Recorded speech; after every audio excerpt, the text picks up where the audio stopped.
Assalamualaikum warahmatullahi wabarakatuh. Alhamdulillahirabbil alamin. Alhamdulillahilladzi anzala sakinata fi qulubil mu'minin liyazdadu imanan ma'a imanihim. Asyhadu an la ilaha illallah wahdahu la syarikalah wa asyhadu anna Muhammadan abduhu wa rasuluhu la nabiyya ba'da. Allahumma shalli wa sallim wa barik ala nabiyyina Muhammadin wa ala alihi wa ashabihi ajma'in amma ba'd. Ayolah hadirun jamaah kajian rutin Nasihatul Aisyah yang dirahmati Allah Subhanahu wa taala. Alhamdulillah pada pagi hari ini Allah masih memberikan nikmat kepada kita.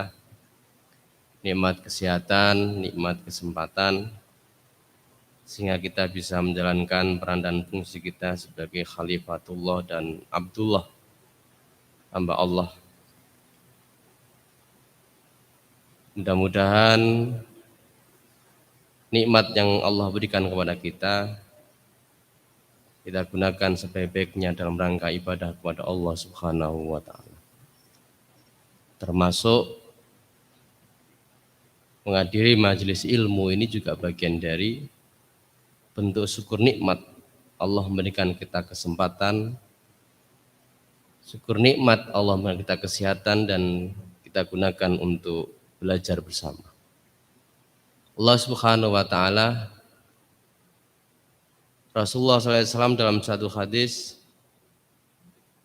menyatakan man salaka thoriqan yaltamisu fi ilman sahalallahu thoriqan ilal jannah. Siapa yang melakukan suluk, melakukan satu perjalanan dalam rangka untuk mencari ilmu, sahalallahu thoriqan ilal jannah, maka Allah Subhanahu wa taala akan memberikan kemudahan jalan menuju surganya. Amin ya rabbal alamin. Jamaah yang dirahmati Allah Subhanahu wa taala, pagi ini kita akan membahas tentang tanda-tanda ibadah siam kita diterima oleh Allah Subhanahu wa taala. Sebelum masuk pembahasan tentang hal itu, ada baiknya kita membahas perkara yang dasar sebelum orang melakukan amal kebaikan.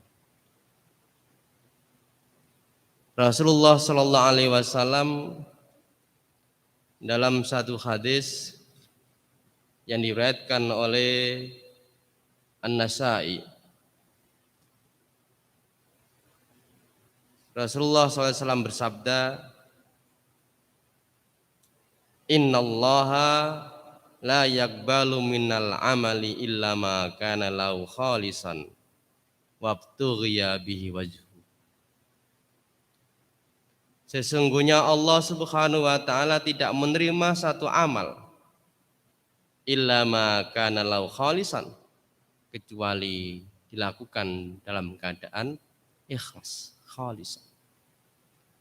Wabtughiya bihi wajhu, dan dalam rangka mencari ridha Allah Subhanahu wa taala. Ini dasar penting dalam melaksanakan satu amalan. Yaitu apa? Ikhlas karena Allah Subhanahu wa taala dan mencari ridhonya. Fudail bin Iyad menjelaskan lafadz ahsanu amala dalam surat Al-Mulk itu, alladzi khalaqal mauta wal hayata liyabluwakum ayyukum ahsanu amala. Ahsanu amala, amal yang terbaik itu apa? Kata Fudail bin Iyad, akhlasu wa aswabuhu. Amal yang terbaik itu ikhlas karena Allah Subhanahu wa taala. Yang kedua, wa aswabuhu, sesuai dengan tuntunan Rasulullah sallallahu alaihi wasallam. Dalam bab ibadah mahdhah kita nggak boleh menambah mengurangi.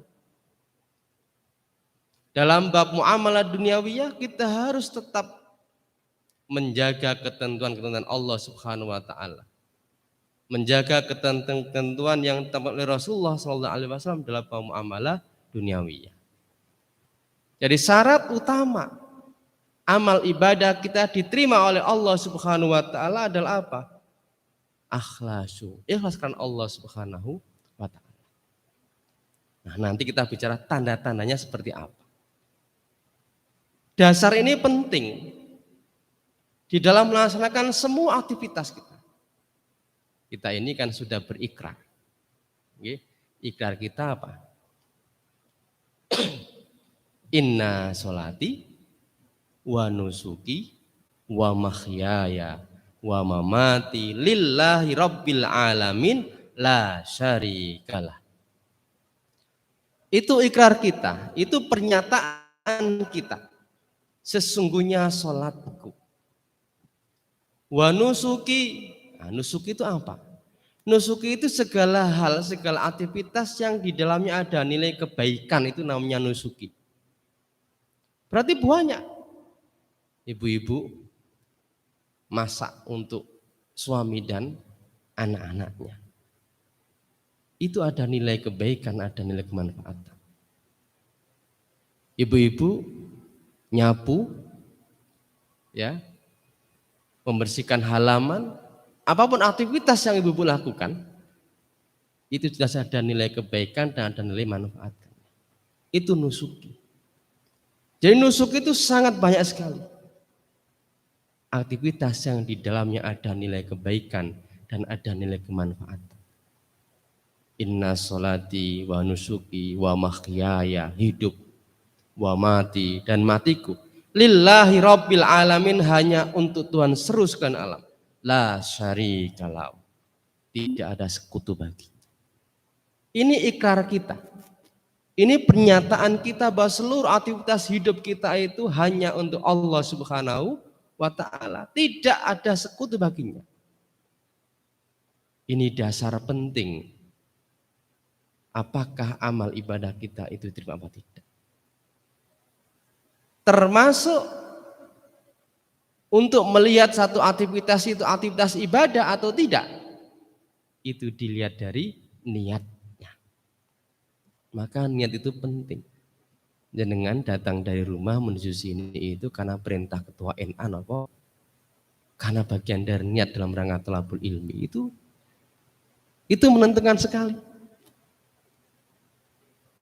Datang ke sini karena perintah ketua NA, wajib untuk ikut misalnya gitu. Ya untuk dalam hal pertama mungkin nggak apa-apa. Tetapi dasari bahwa belajar itu bagian dari perintah agama. Itu menentukan apakah dicatat sebagai amal ibadah kepada Allah atau sekedar menjalankan rutinitas, kebiasaan saja. Mandi itu bisa menjadi ibadah, bisa menjadi kebiasaan saja. Maka tergantung niatnya. Maka di dalam hadis, ya dalam kitab-kitab hadis itu, hadis yang sangat terkenal. Innamal a'malu binniyat wa innamal likulli imri'in ma nawa. Ya, al-hadis. Hanya saja perbuatan itu disertai dengan niat. Wa innamal likulli imri'in ma nawa. Dan hanya saja tiap-tiap ya perkara itu tergantung kepada niatnya. Maka niatkan segala aktivitas yang kita lakukan hanya untuk Allah Subhanahu wa ta'ala. Maka perbuatan yang kita lakukan dicatat sebagai ibadah kepada Allah. Bahkan mung hanya niat. Ya, jadi saya katakan mung itu sekedar niat saja untuk melakukan kebaikan. Walaupun belum dilakukan, itu sudah dicatat oleh Allah sebagai amal kebaikan. Nabi mengatakan, Innallaha katabal hasanati wasiyat. Sesungguhnya Allah itu mencatat kebaikan dan keburukan. Ya, kebaikan dicatat, keburukan juga dicatat. Lalu Allah merinci, ini hadis qudsi.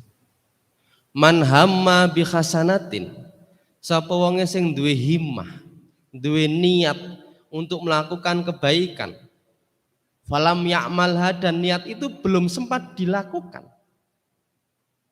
karena ada udzur syar'i misalnya, falahu hasanatan kamilatan, maka baginya dicatat oleh Allah mendapatkan satu kebaikan yang sempurna.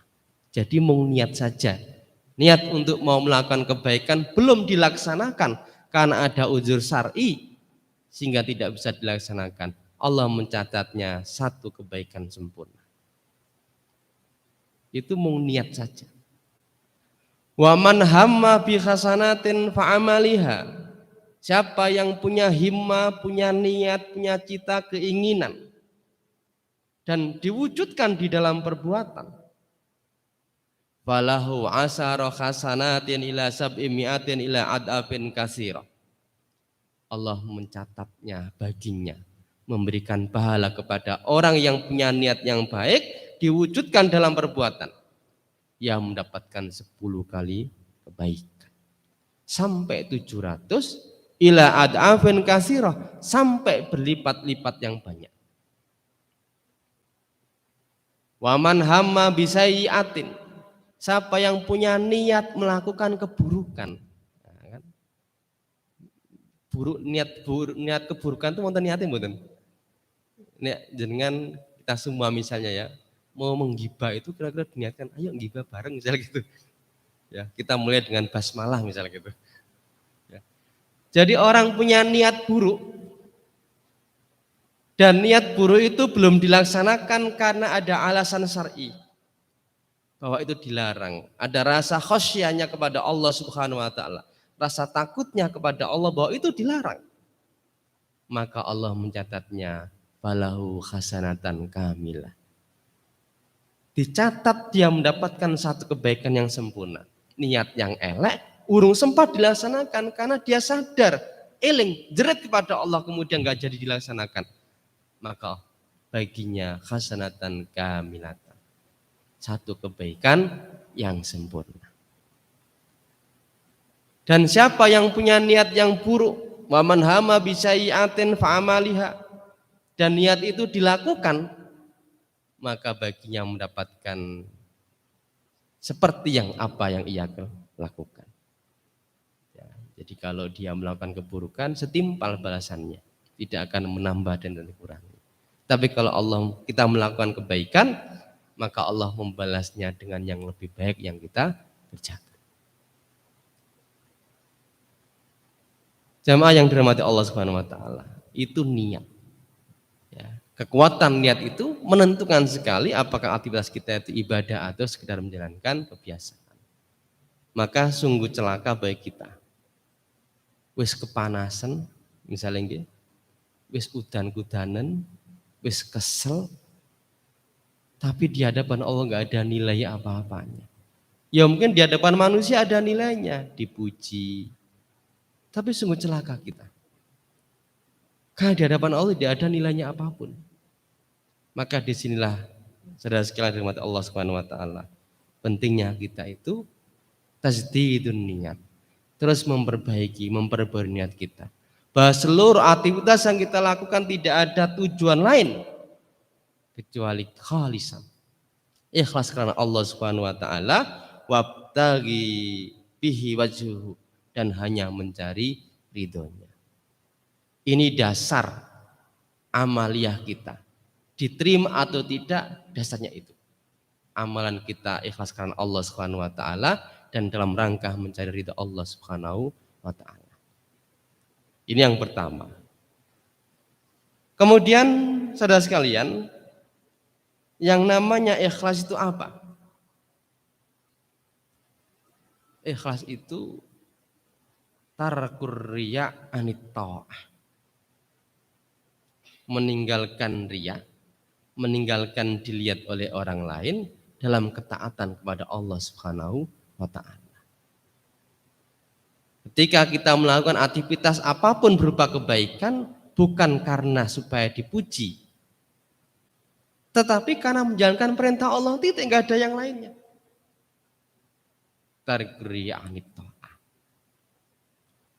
Atau dalam bahasa lain ayyakunal maksud bitta'atillah. Menjadikan tujuan ketaatan kepada Allah itu fahasbu, sudah cukup, tidak karena yang lainnya. Itu ikhlas. Bahkan ada definisi yang lebih jauh dari itu apa? Kullu amalin ya la yuridu alaihi sahibu audan fid dunya wala fil akhirah. Setiap orang yang melakukan amalan, tidak ada keinginan bagi orang yang melakukan amalan itu audan, pengganti, fid dunya wala fil akhirah, baik di dunia maupun di akhirat. Itulah ikhlas. Penggantinya nanti hanya Allah Subhanahu wa taala yang mengganti. Jadi tidak ada keinginan bagi orang yang melakukan satu amalan itu audan, pengganti. Tidak ada butuh pengganti kita, baik di dunia maupun di akhirat. Yang kita butuhkan hanya ridha Allah Subhanahu wa taala. Itu ikhlas. Maka dikatakan dalam satu hadis qudsi, al-ikhlasu sirrun min asrari. Ikhlas itu rahasia dari rahasia. Istauda'tuhu qalba man ahbabtu min ibadi. Yang aku titipkan keikhlasan itu kepada hati orang yang aku cintai dari hamba. Maka ini harus terus kita ikhtiari. Ya. Karena ini bagian dari dasar setiap aktivitas amal yang kita lakukan. Dasarnya adalah ikhlas karena Allah Subhanahu wa taala dan mencari ridhonya. Itulah tujuan yang paling mulia dari aktivitas kita. Apa tujuannya? Ridho Allah Subhanahu wa ta'ala. Waridwanum minallahi akbar. Dan keridhaan Allah itulah yang sangat besar. Cuma bagaimana agar kita dapat ridho dari Allah Subhanahu wa ta'ala? Ini juga perlu diikhtiari. Bagaimana kita mendapatkan ridha dari Allah? Ridha itu ada dua. Ridha billah dan ridha anillah. Ridha billah itu kita senang, rela ya, terhadap ketentuan-ketentuan syariat Allah Subhanahu wa taala. Termasuk puasa, termasuk ibadah sholat dan lain-lainnya. Kita senang, rela menerima seluruh ketentuan Allah syariat Allah Subhanahu wa taala dengan berlapang dada. Itu namanya ridho. Tanpa bertanya mengapa. Pastilah ketika Allah memerintahkan sesuatu, di dalamnya pasti ada kemaslahatannya. Begitu pula sebaliknya, ketika Allah melarang sesuatu, pasti di dalamnya ada mafsadahnya. Maka begitu kita menerima perintah Allah, aqimus sholat, dirikanlah sholat. Sikap kita sami'na wa ata'na. Karena kita ridho, rela, senang, berlapang dada menerima syariat-syariat Allah Subhanahu wa ta'ala. Begitu pula ketika ada perintah zakat, kita sami'na wa ata'na. Begitu pula ada perintah, ya ayyuhalladzina amanu kutiba alaikumusiyam kama kutiba alal ladzina min qablikum la'alakum tattaqun. Sikap kita apa? Sami'na wa ata'na. Itu sikap ridho. Ridho terhadap syariatnya. Itu ridho billah. Yang kedua, ridho anillah itu kita ridho dengan takdir Allah Subhanahu wa taala. Ridho dengan ketentuan qada qadarnya. Ya, dan ini yang berat. Ini yang berat. Ada ulama yang mendefinisikan begini. Ridho itu apa? Sururul qalbi bimuril qada. Senangnya hati dengan pahitnya takdir. Jadi kalau Allah memberikan kita kebahagiaan, senang itu lumrah. Nggak ada orang itu kok dikai kebahagiaan rezekinya gampang. Kok kemudian orang senang itu hampir kok tidak ada.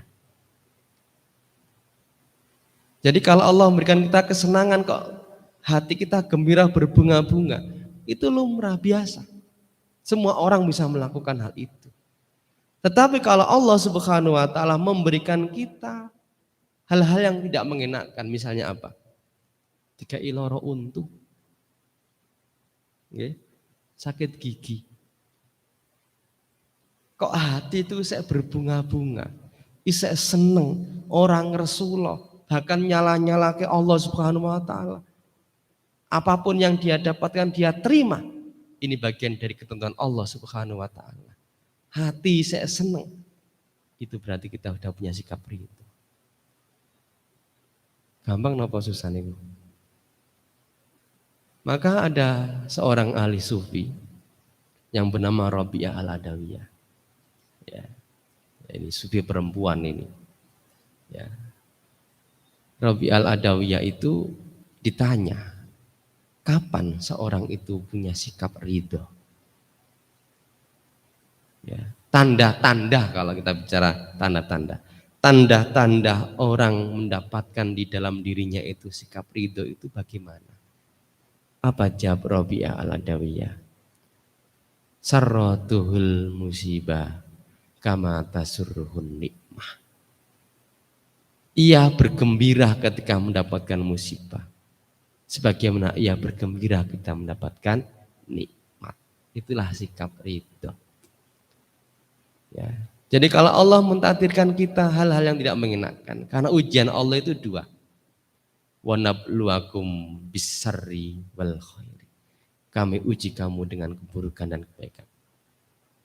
Ujian Allah itu berupa kebaikan, keburukan. Ya, jadi ketika Allah memberikan rezeki kita yang banyak, itu juga ujian. Ketika Allah memberikan rezeki kita itu sedikit, bahkan mungkin tidak ada, itu juga ujian. Dan ketika kita mendapati ujian itu, kita tak bergembira hati kita. Kita menerima itu bagian dari ketentuan Allah Subhanahu wa taala. Itulah sikap ridho. Dan itulah tujuan kita. Waridwanu minallah. Keridhaan Allah itulah akbar sebagai puncak tujuan yang mulia dari kita menjalani kehidupan di dunia ini. Ridho Allah, tidak ada yang lainnya. Ayolah hadirun rahimakumullah. Maka kalau kita bicara tentang dasar dalam setiap amal itu ikhlas. Maka keikhlasan ini sebagai satu keutamaan yang sangat besar. Karena inilah yang menjernihkan amalan-amalan dari apa? Dari kehinaan riaan. Di dalam satu kisah, ya, ada satu kisah berkaitan dengan hadis tadi itu.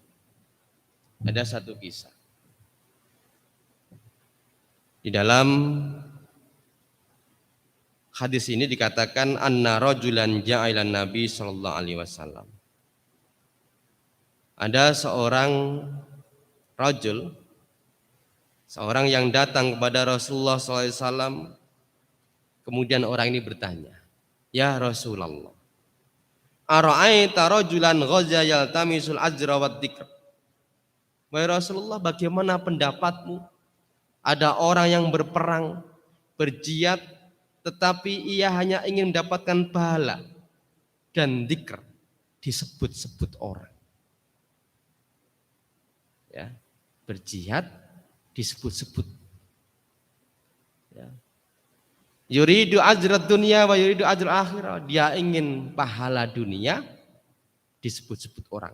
Wah, dia jadi seorang pahlawan. Termasuk dia mendapatkan pahala akhirat. Malau apa yang dia dapatkan? Kata orang ini. Qala Rasul jawab, la syai'ah. Orang itu apa-apa. Coba. Wis berperang, cuma niatnya untuk mendapatkan dunia. Jawab Rasulullah, la syai'ah. Tidak dapat apa-apa. Kemudian diulangi lagi pertanyaan itu. Ara'aita rajulan khaja yaltamisul ajra wa dzikra. Bagaimana pendapatmu ya Rasul? Ada orang yang berperang, ingin mendapatkan pahala, wa dzikr, disebut-sebut orang. Apa jawab Rasulullah? La syai'a. Orang itu apa-apa. Kan rugi ya? Wis berperang, mungkin dia mati, tapi nggak dapat apa-apa karena niatnya. Maka Rasulullah mengatakan, innallaha la yaqbalu minal amali illa ma kana lau khalisan wabtughiya bihi wajhu. Itu asbabul wurudnya hadis ini di samping Rasulullah SAW.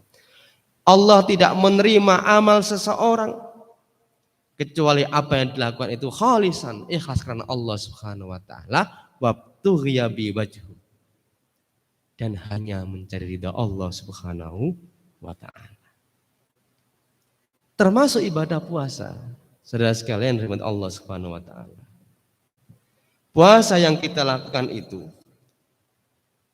ketika puasa itu punya dampak, ya, itu ternyata ada beberapa syarat. Jadi puasa yang bisa menghapus dosa, ternyata ada syaratnya.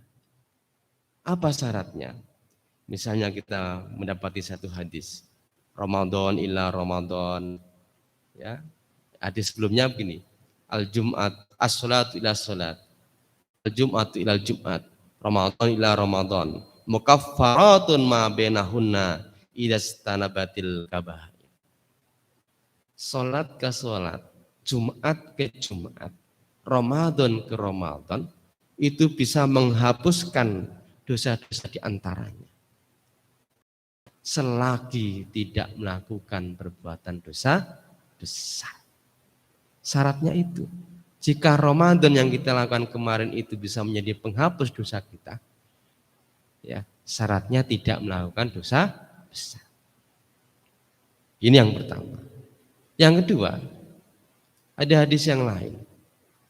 Man shoma Ramadhana imanan wa ihtisaban ghufira lahu ma taqaddama min dhanbi. Siapa yang puasa? Ini puasa ya. Man shoma Ramadhana imanan, dasarnya karena iman, manifestasi keimanan kita kepada Allah Subhanahu wa taala. Wa ihtisaban, dan hanya mengharap ridha Allah. Ghufira lahu ma taqaddama min dhanbi. Maka akan diampuni dosa-dosa yang telah lalu. Itu syarat. Ya, kita mengevaluasi puasa yang kita lakukan itu bagian dari manifestasi keimanan kita kepada Allah atau tidak. Kalau puasa kita dasarnya iman wa ihtisaban, maka puasa kita nanti apa? Berdampak bisa menghapus dosa-dosa kita yang telah lalu. Ghufira lahu ma taqaddama min dhanbi. Yang kedua. Kemudian yang ketiga, man shoma Ramadhana wa arafa hududahu wa takhfadu mimma kana yabtaghi lahu ayatahaffadhu fihi kaffara ma qablahu. Siapa yang puasa Ramadan dan ia mengetahui batasan-batasannya, ya, batasan yang boleh dan tidak boleh, yang membatalkan atau yang tidak membatalkan, maka disinilah pentingnya kita belajar. Wa tahfadhu mimma kana yabtaghi lahu ayatahaffadhu. Kemudian ia menjaga apa yang perlu dijaga selama puasa itu. Puasa itu tidak sekedar menahan makan dan minum. Itu puasanya orang awam. Puasanya orang awam itu puasa yang hanya menahan makan dan minum serta berhubungan badan. Ya. Shaumul awam. Shaumul khawas. Puasa itu tidak sekedar menjaga makan, minum, berhubungan badan, tetapi seluruh anggota badannya dijaga. Lisan tidak mengucapkan hal-hal yang dilarang. Ya, seluruh anggota badan dijaga. Maka kata Rasulullah, malam yada qaulu zur wa amila bih. Siapa yang tidak bisa meninggalkan perkataan dusta, bahkan melakukannya, falaisa lahu, maka tidaklah Allah baginya apa? Butuh ayyada atau ama wa saraba. Allah ora butuh, ia sudah meninggalkan makan dan minum. Artinya apa? Sia-sia. Poso, tapi lisannya masih dusta.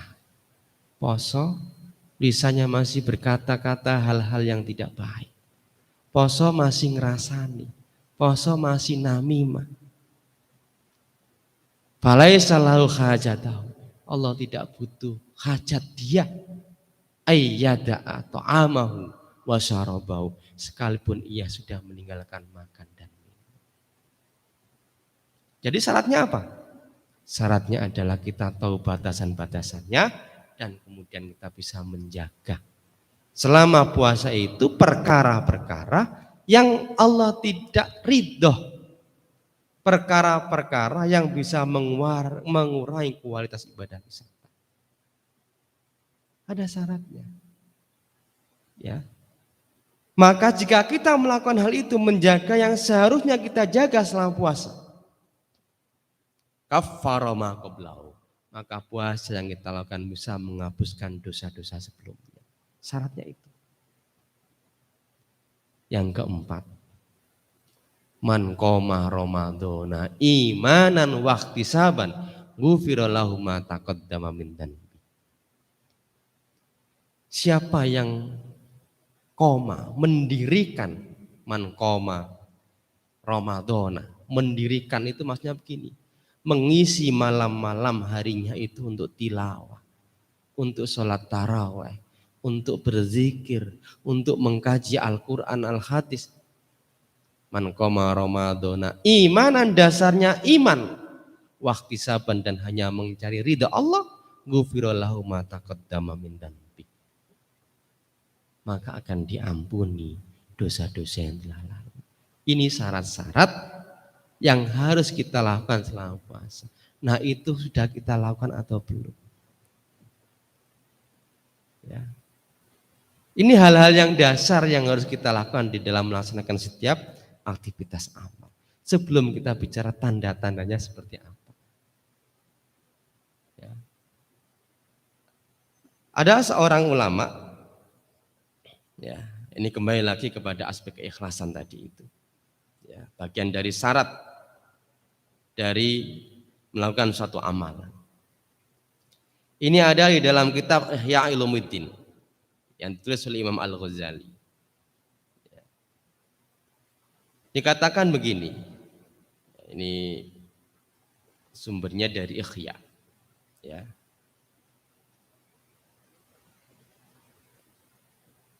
Ada seorang yang mengatakan, qadaitu sholata salasina sana. Saya itu telah melaksanakan ibadah sholat selama 30 tahun. Ibadah sholat 30 tahun. Kemudian qadaitu sholata salasina sanatan kuntu usolliha fil masjidi fis shafil awal. Dan ia senantiasa melaksanakan sholat jamaah itu berada di shaf yang pertama. Wadhalika anni fi yaumin minal ayyami ta'akhartu anis sholati fa sholaitu fi shafis tsani. Lalu pada satu hari ia terlambat sehingga ia tidak berada di shaf pertama, ia berada di shaf kedua. Wa ana usolli fi shafis tsani. Saya sholat di shaf yang kedua, asobatni khijalatan ay khayaun, menyebabkan saya malu. Min nadrin nasi ilayya, dari pandangan orang. Oh, si fulan itu ternyata di shaf kedua ya. Dia khawatir. Ya. Biasanya shaf siji kok iki shaf kedua. Ya. Dia khawatir pandangan orang terhadap dirinya seperti itu. Yaqulun, ya, fulan yusolli fi shafis tsani. Ya khawatir. Oh, si fulan itu sholatnya di saf yang kedua. Fa'adraktu khinaha annani fi hadis salasina sana kuntu sholli min ajli nadrin makhlukin. Saya mendapati, saya melakukan hal yang demikian itu selama 30 tahun. Dan saya sholat di saf pertama itu ternyata agar dilihat oleh makhluk. Wajada nafsahu fi kharajin.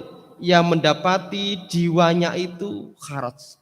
Ada kesulitan, tidak nyaman. Ayusalli fi safisani. Untuk melaksanakan sholat di saf yang kedua. Karena dia apa? Khawatir orang melihatnya. Oh biasanya yang saf pertama kok ini saf kedua. Lalu ia mengatakan gini, lah li'annallaha mutalli'un alaihi. Ternyata saya melakukan hal itu selama 30 tahun. Saya berada di saf yang pertama, ternyata hanya untuk dilihat untuk makhluk. Supaya orang-orang mengatakan, oh fulan itu di saf pertama. Dia rajin sholat. Ternyata saya melakukan itu bukan karena untuk Allah. Bali annan nas yatalli'una alaihi. Ternyata hanya untuk supaya dilihat oleh manusia. Fa'adraka annau kana kharisan ala safil awal yumtikh. Ia berada di saf pertama itu tujuannya agar dipuji. Wa yusna alaihi, dipuja. Wa yumajjid bi muhafadatihi ala safil awal. Disanjung-sanjung karena ia berada di saf yang pertama. Faqadaitu salata salasina sana. Saya melakukan hal itu selama 30 tahun. Nyesal dia. Ternyata ia beribadah selama 30 tahun itu tujuannya agar dia dipandang oleh orang. Dia menyesali hal itu. Ya, rugi enggak kita? Sudah berlelah-lelah tetapi ternyata tidak dipandang oleh Allah sebagai amal ibadah kepadanya. Dia beribadah supaya dilihat oleh manusia. Itu 30 tahun. Ya. Maka dari itu, saudara sekalian yang dirahmati Allah Subhanahu wa taala, hendaknya kita menjadikan setiap aktivitas yang kita lakukan itu kita jaga niat kita. Apa? Hanya karena Allah Subhanahu wa taala dan mencari ridhonya. Kenapa? Jamaah rahimakumullah. Karena Allah Subhanahu wa taala tidaklah melihat kita ini ya, dari seberapa besar amalan kita. Termasuk tidak melihat wajah kita, bentuk kita, harta kita. Tetapi Allah melihat qulubukum wa amal. Allah melihat amal kita. Maka dari itu, apa yang kemudian kita lakukan selama Ramadan ini, itu bisa kita lakukan setelah Ramadan. Kan amalan itu yang paling berat itu adalah setelahnya. Jadi kalau selama Ramadan itu kita biasa melaksanakan tilawah bahkan bisa khatam 2-3 kali, itu bisa kita lakukan di luar Ramadan. Kita bisa melaksanakan sholat tarawih setiap hari, setiap malam. Itu juga bisa kita lakukan di luar Ramadan. Bisa kita lakukan ba'da sholat isya. Itu kita mensandarkan kepada perbuatan dilakukan oleh Abu Bakar As-Siddiq. Abu Bakar As-Siddiq itu ketika melaksanakan sholat malam itu setelah sholat isya. Umar bin Khattab itu biasa melaksanakan qiyamul lail itu setelah bangun tidur. Bisa kita lakukan. Maka ada ungkapan dari seorang ulama bernama Rajab Al-Hambali, seorang Hanabila itu, ungkapannya begini. Di antara tanda, ya ini yang kita baca, yang kita bahas. Fa innallaha idza taqabbala amala abdi. Ini bukan hadis, nggih. Ini ungkapan salafus saleh yang bernama Ibnu Rajab Al-Hambali di dalam Lataiful Ma'arif itu. Fa innallaha idza taqabbala amala abdin. Sesungguhnya Allah itu apabila menerima amalan seorang hamba, wafaqahu li amalin sholihin ba'dahu, maka Allah memberikan taufik kepada orang itu untuk melakukan amal soleh setelahnya. Jadi yang paling berat itu bukan Ramadannya, ternyata setelahnya. Amalia-amalia yang kita lakukan selama Ramadan itu apakah bisa kita ulangi lagi setelah Ramadan? Itu yang paling berat. Tadi saya katakan membaca Al-Quran. Ya. Bisa khatam, jenengan khatam berapa kali selama Ramadan kemarin? Mungkin ada yang 2 kali, ada yang 3 kali. Apakah itu bisa kita ulangi lagi setelah Ramadan? Salat tarawih kita tidak pernah putus. Ya. Apakah sudah juga bisa kita ulangi lagi setelah Ramadan? Ya. Sedekah kita selama Ramadan itu nyahnyo. Ya, nyahnyo niku napa? Pokoknya dicul-culke wae lah. Sregep oleh sedekah. Entah memberikan makan kepada orang yang berbuka. Itu bisa dilakukan di luar Ramadan. Ya, it'amut ta'am itu termasuk amalan yang bisa masukkan seorang dalam surga itu apa? It'amut ta'am, memberi makan. Bisa nggak kita lakukan setelah Ramadan? Sangat bisa, terbuka lebar. Orang fakir miskin itu Masya Allah, saabrek nih maksud. Ya, bisa nggak kita lakukan? Itu termasuk alamat, tanda-tanda amalan kita diterima oleh Allah apa tidak, itu apa? Allah memberikan kita wafaqa oleh amalin sholihin ba'dahu. Allah memberikan taufik untuk melakukan amalan setelahnya itu. Nah, ini gue evaluasi kita bersama. Ya. Ini kan masih Syawal. Karena begini. Para salafus saleh itu 6 bulan sebelum Ramadan berdoa kepada Allah agar ia bisa bertemu dengan Ramadan. 6 bulan setelahnya berdoa kepada Allah agar ibadah-ibadah Ramadannya diterima oleh Allah Subhanahu wa taala. Nah, di antara tanda diterimanya amalan ini tadi itu jelas harus akhlasuh. Ya. Tanda-tanda yang bisa kita lihat di dalam diri kita apa? Ketika amalan selesai Ramadan bisa kita istiqomahkan lagi setelah Ramadan, itu berarti tanda amalan yang kita lakukan diterima oleh Allah Subhanahu wa taala. Kama qala ba'duhum, kata Ibnu Rajab Al-Hambali lagi. Sawabul hasanati al-hasanatu ba'dah. Pahala kebaikan itu dengan kebaikan setelahnya. Ramadan kita lakukan, kita tambah kebaikan lagi. Faman amila hasanatan, siapa yang melakukan amal yang baik, suma'at ba'abi hasanatin, lalu kemudian diikuti dengan kebaikan-kebaikan yang lainnya. Ya. Karena dalika alamatun ala qabulil hasanati ullah. Maka yang demikian itulah alamah, tanda-tanda atas diterimanya kebaikan yang pertama. Dan itu kita lakukan terus menerus. Ya. Jadi puasa yang kita lakukan itu sebenarnya yang paling itu mudah sekali. Yang paling sulit adalah setelahnya. Istiqomah. Ya. Jadi kalau kita masih berhenti pada selesainya Ramadan dan selesai pula amalan kita, nah itu tanda-tanda bahwa kita ini tidak diterima amal ibadah kita. Tetapi kalau setelah Ramadan kita tetap istiqomah, ajak di dalam melaksanakan amalan-amalan sebagaimana kita lakukan selama Ramadan, maka itulah tanda diterimanya amalan kebaikan kita. Ya. Jadi kana dzalika alamatun ala qabulil hasanatil ula. Maka itulah tanda atas diterimanya kebaikan yang pertama.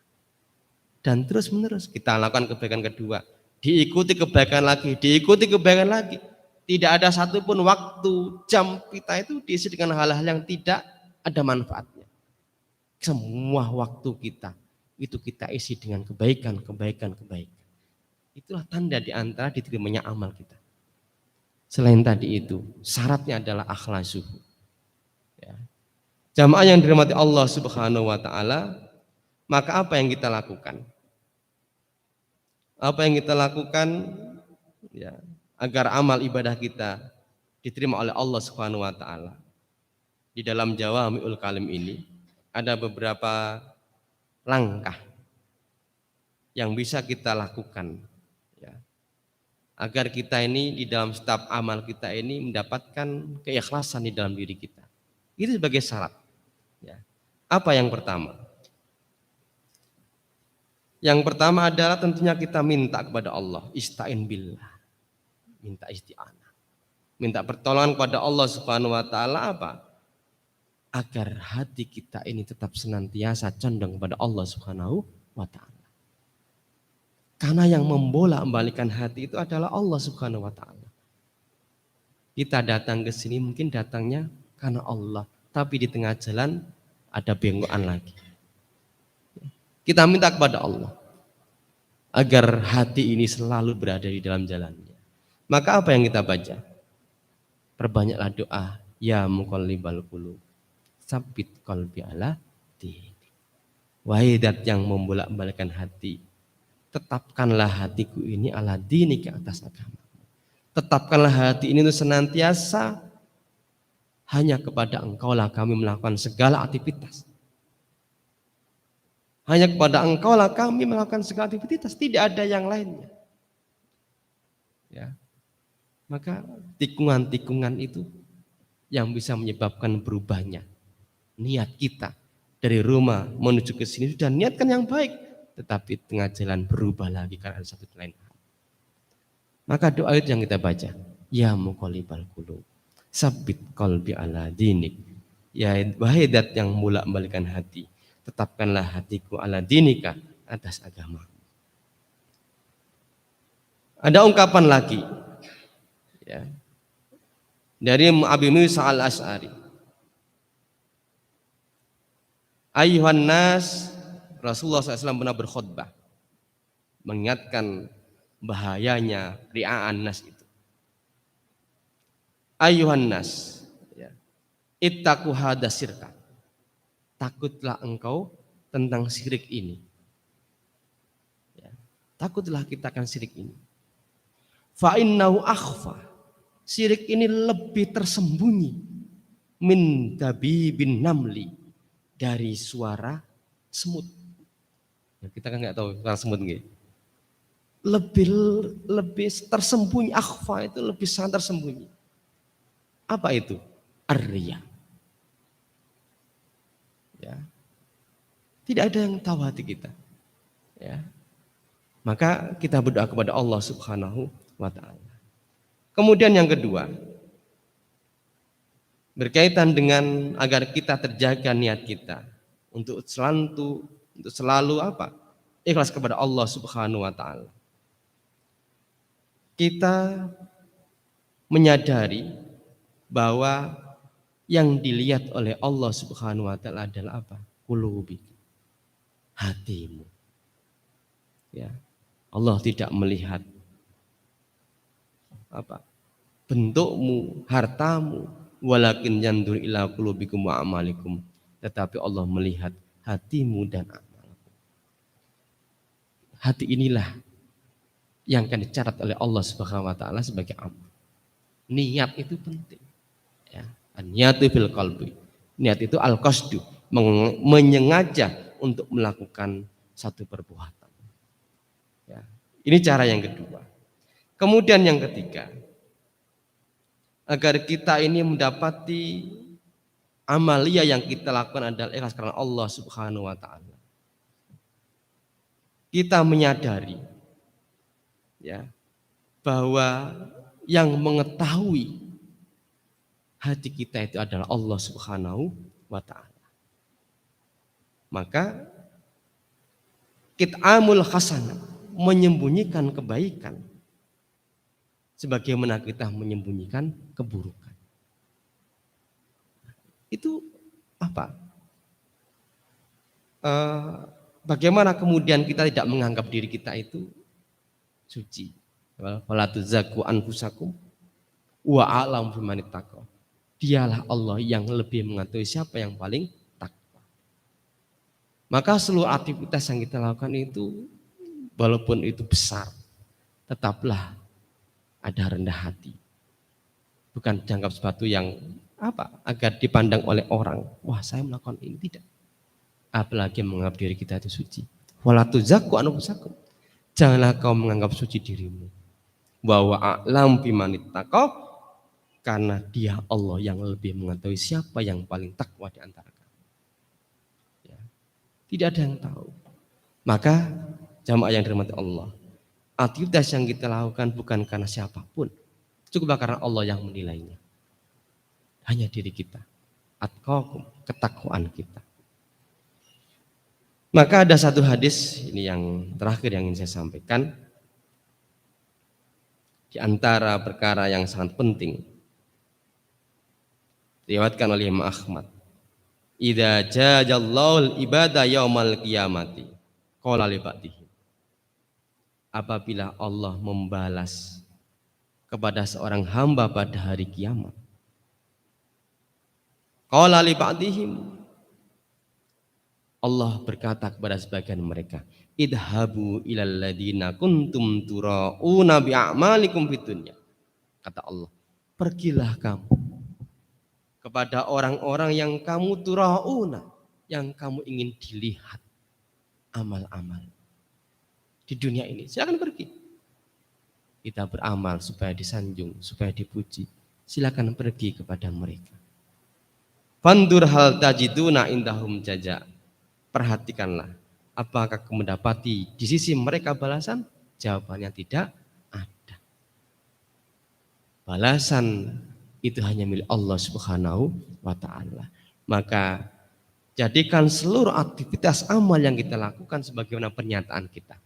Inna sholati wa nusuki wa mahyaya wa mamati lillahi rabbil alamin la syarikalah. Sesungguhnya sholatku, nusuki, hidup dan matiku hanya untuk Allah Tuhan seluruh sekalian alam. La syarikalahu, tidak ada sekutu baginya. Inilah syarat jika kita menginginkan ibadah kita diterima oleh Allah Subhanahu wa ta'ala, sebagaimana hadis Rasulullah SAW, innallaha la yakbalul amal illa ma kana lahu khalisan wabtughiya bi wajhu, kecuali ikhlas karena Allah dan mencari ridha Allah Subhanahu wa ta'ala. Ayo al-hadirun jamaah yang dirahmati Allah Subhanahu wa ta'ala, inilah sedikit barangkali yang bisa saya sampaikan. Mudah-mudahan ada manfaatnya. Dan yang paling akhir, ya, ini berkaitan dengan tingkatan keikhlasan. Tingkat keikhlasan. Ikhlas itu ada tingkatannya. Saya ambilkan dari pernyataan An-Nawawi Al-Bantani. Imam An-Nawawi itu ada dua. Ada Nawawi Ad-Damaski, Damaskus.